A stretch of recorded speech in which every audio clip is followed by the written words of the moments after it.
ચોક્કા મેમનું છે.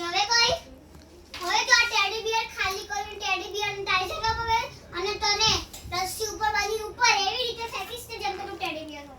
અને ભણવામાં ધ્યાન આપ. શું કીધું? તારી મમ્મી બોલાવે છે. જા બોલાવજે તું પણ. મને એવું જ કીધું છે.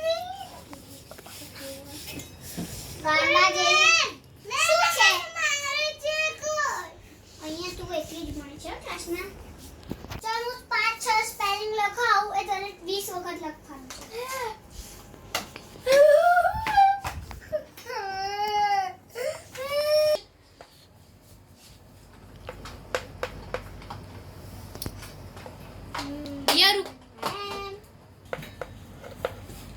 આ કાઉ કોઈ પણ લખતા નહીં કેમ કે આપણા માટે કામ નથી.